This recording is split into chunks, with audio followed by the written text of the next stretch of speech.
Okay, so today's topic is going to be about finding the equation of the perpendicular bisector. Let's get right to the video, shall we? Okay, let's work on our first example.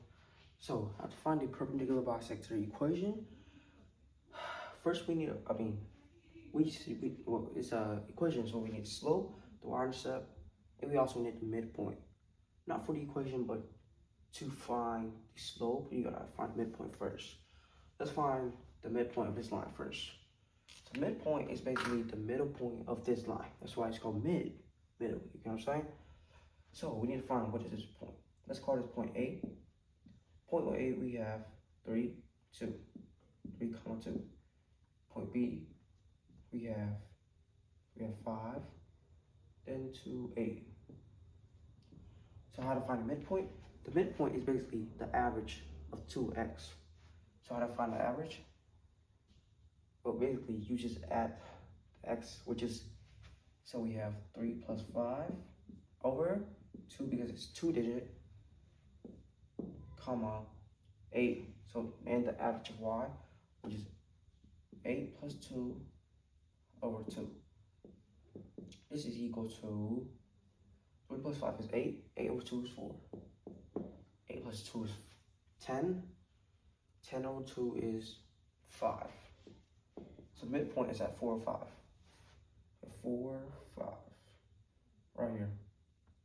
So that's the midpoint. 4, 5. And yes, this 2 is congruent, but we don't really need that. But yeah, there's a middle point right there. It's 4, 5. Okay? So the perpendicular bisector equation is gonna look like this. It's make right angle and then bisect this line right here. Okay, so how do you find the slope? Well, the slope, you can use this formula, y2 minus y1 over x2 minus x1. Probably heard of it, and rise over run. We use rise over run because it's kind of simple to use rise over run. First, we rise from this point. We rise 1, 2, 3, 4, 5, 6. We rise 6 to get to this point right here. We gotta run over. So right here we run 1, 2. So the rise, that's the slope. The rise is 6 and the run is 2. So the slope is 3.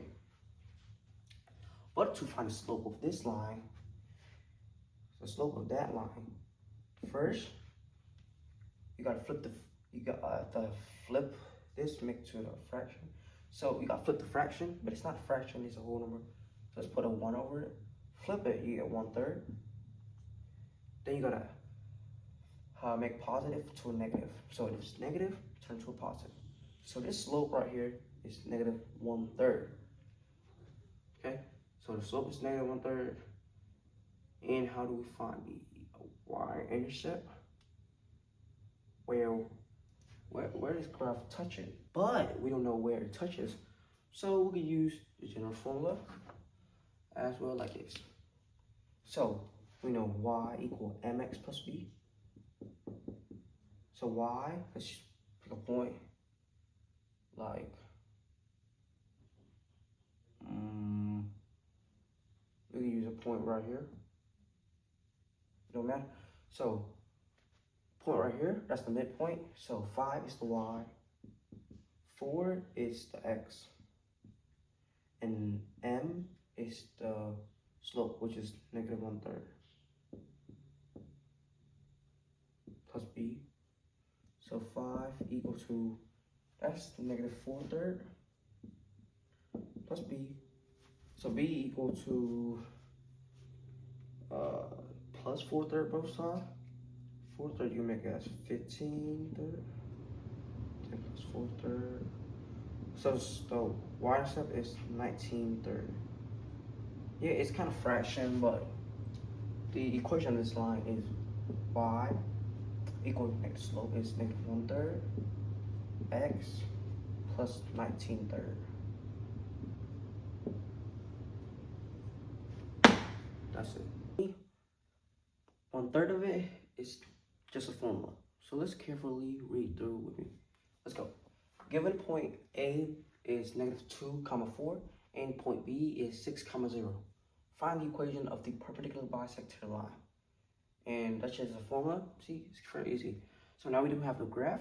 So the slope, we cannot use, we can, but like, you gotta draw it. So let's just use this formula, easier, right? If you use rise or run, you can imagine it or draw it. But using this, it's very simple for word problem like this. But rise over run, you should use on the graph. But if the number's like too large or like don't really fit, then use this slope formula. But let's just walk through this problem, sure? So first we gotta find the midpoint. So the midpoint is M. It is the average of 2x. x1, which is -2, x2, which is 6, and over 2, comma, y1, which is 4, plus y2, which is 0, over 2. The midpoint is -2 plus 6 is 4, over 2 is 2. 4 plus 0 is 4, over 2 is 2 as well. So we know the midpoint is 2, 2. Okay, so you know the perpendicular bisector equation is going to touch that point. So that this midpoint right here is on the perpendicular bisector equation. So we can use this to find the y-intercept later on. So let's find slope. I'm gonna write slope because if you write m again, you might get confused. So we're gonna write slope. So slope, this is m, y2, which is 0, minus y1, which is 4, over x2, which is 6, minus x1, which is -2. We're going to use parentheses so you can understand. So 0 minus 4 is -4. 6, negative is positive, so plus 2 is 8. Simplify this, you get -1/2 divided by 4 on top and bottom. Okay, so that just the slope of the segment A and B. But we need to find the slope of the perpendicular bisector equation. So how do we do it? So I'm gonna write slope perpendicular bisector, PB, like this. First, you want to flip the sign, so it's positive, and flip the fraction, so -1/2 become 2 with a positive sign. So the slope of perpendicular bisector is 2. Now, the last thing we need to do is the y-intercept. So this is the standard equation. Y, now this point is on the graph. I mean, on the line, on the equation. So we use that to replace this. So 2 is the y, m is 2 for slope, and x is 2 as well, plus b. So 2 equal 2 times 2 is 4, plus b, minus 2 both sides. No. What am I doing, bro? What am I doing? Minus 4 both sides. My bad, guys. So b equal 2 minus 4 is -2. So now we got everything. First, the slope, it is 2, and the y-intercept is at -2. Put this in here, so we have y equal to m, which is 2x, plus b is negative, so we're going to become -2. So this is the equation perpendicular bisector to that segment right there, segment AB.